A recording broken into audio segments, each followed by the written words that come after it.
A new twist in the Babine Sawmill explosion story. Allegations someone is trying to suppress the contents of a report into the cause.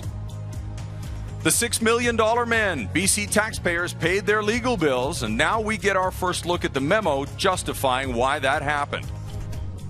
And high drama on a high school field trip. Teenage detectives track down the thief who stole their phones. Live from Global BC, the News Hour. Here's Chris Gailus.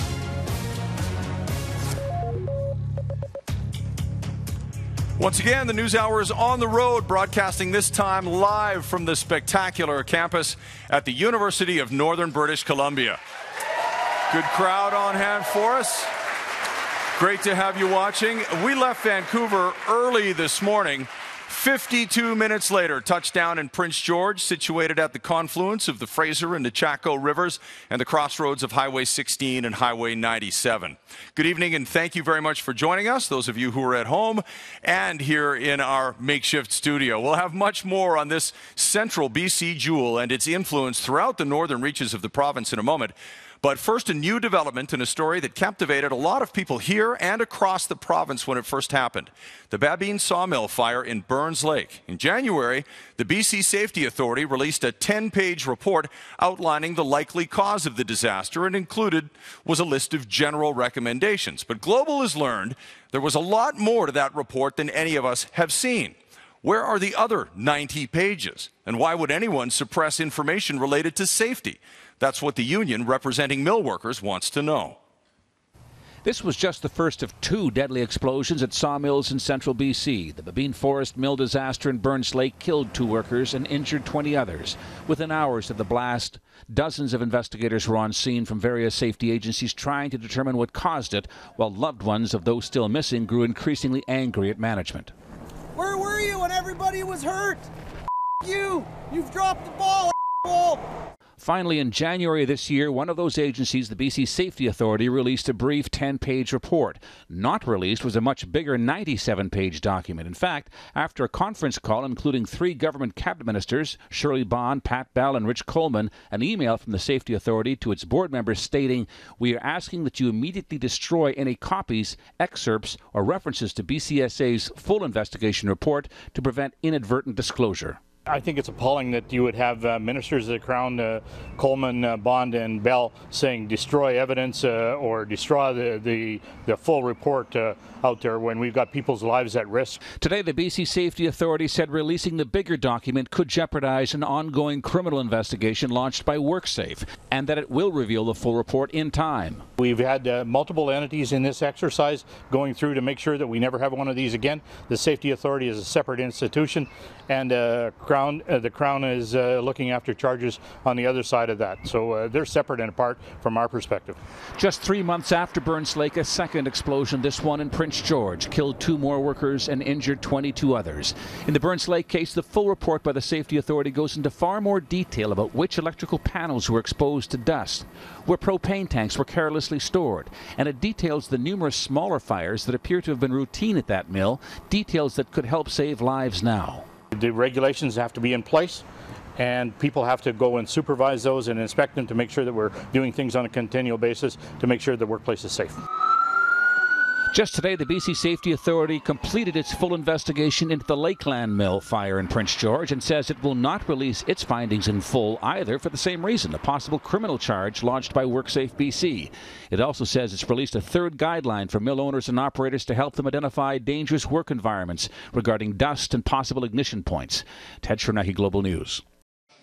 And later tonight, I'll have more on the Babine Mill explosion and fire, and why one local doctor here says it helped expose a weakness in the healthcare system right here in central and northern BC. That's coming up a little bit later.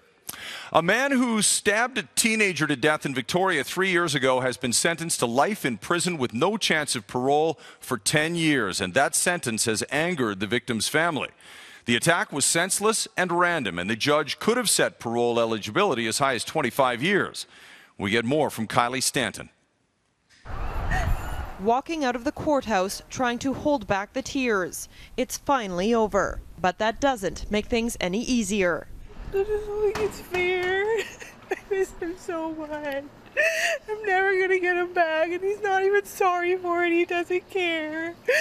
Her brother's killer, Corey Daniel Barry, has been sentenced to life in prison with no eligibility for parole for 10 years. In June of 2010, he attacked 15-year-old Justin Wendland at this bus stop, stabbing him twice in the chest before running away, eventually turning himself into police. Last month, Barry was convicted of second-degree murder, and while the mandatory sentence was imposed, it remained at a minimum. In the circumstances here, Crown concluded that a range of 13 to 15 years before parole was granted was appropriate. However, the court, having considered the matter closely, imposed a period of 10 years. But for the victim's family and friends, it's a haunting reminder of what they heard from Barry the day the verdict was delivered. 10 years, he looked at the mother and said, I'll be out in 10, and he got 10. That's crap. He wanted the minimum, and that's what he got. How is that fair to anybody other than him? Wendland's mother, who has only spoken publicly once, was too fragile to comment today, instead choosing to stay inside the courthouse to process what's happened. It's really hard on her. She's never been the same person. There's nothing I can do. I can't bring him back. While Barry will serve 10 years before being eligible for parole, it does not necessarily mean he'll receive it. That decision will lie with the parole board when the time comes. Kylie Stanton, Global News, Victoria. And now a crime that was solved in part by a grade 8 music student from Nanaimo. She and some of her classmates were enjoying a day at the PNE Playland when someone stole their purses and bags that they'd left in a storage area. They jumped into action, and one of the girls used the GPS app on her friend's smartphone to track down all the stolen loot, and police quickly zeroed in on the thief. They might not look like a troop of tough teens, but these music students proved to be too much for a petty thief. Last Saturday, the teens were on a field trip to Playland. They put their purses in a locker to hit the rides. When they returned, everything was gone. We got off the ride and we went to go get our stuff, and Amber realized that her purse was gone, and her purse basically had all our stuff in it, and then Carly realized that hers was gone. So we had basically nothing. They quickly realized they'd lost about $4,000 worth of valuables, including their phones. I started crying, honestly, because just to think that everything's gone.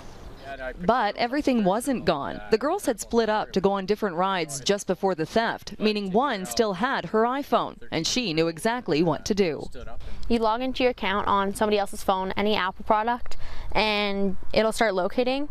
It'll you'll see what road they're on, and it'll just be on this big map thing. Turns out they didn't need a big map at all. They could see their prized possessions were still close by. It started to track my phone about whereabouts it was, which was just down the road. After the girls gave their information to police, they were able to track a suspect here to these nearby bushes. That's where police say they found the suspect with the stolen loot. A 19-year-old has now been charged with 6 counts of theft under $5,000. Oh, it was a really happy moment to think that my phone's been found and I'll get it back and everyone else is going to get their stuff back. Especially since after the crime, the girls were told there wasn't much that could be done. And had it not been for their quick thinking, they likely wouldn't have been going home with their phones. I think it's pretty great how we actually managed to do it. Yeah. Mess with the wrong grade 8s. Jill Bennett, Global News. People across the province were basking in the sunshine again today, with temperatures spiking at 32 degrees in some areas. The hot spell is smashing records that in some cases go back over 100 years. And while most people are welcoming the warmer weather, the threat of forest fires and floods is also heating up. Andrew reports. An early summer has meant a spike in business for the owners of this Vancouver food cart, but for chef and co-owner Mike Carter, it's also meant working in some challenging conditions. It gets to 65 Celsius. Wow. Yeah, it's really hot. We had a thermometer that went to 55, but it blew up. Not surprising when you consider a strong ridge of high pressure is sweeping across the south coast and the interior of BC. Since this past weekend, over 40 temperature records have been broken. Uncommon for this time of year. It's a little bit unusual, especially if you consider what's happened in the last couple of springs. It's been a long, late start to spring in the last 2 years, so this is a spectacular beginning, all on account of a very powerful upper ridge. Perhaps more impressive, the fact many of these records go back as far as the 1800s. It was the hottest May 5th for Chilliwack since records began in 1881. Same too for Agassiz. It inched out the old record, making Monday the warmest day since 1892. And Lillooet celebrated its toastiest day since records started in 1881.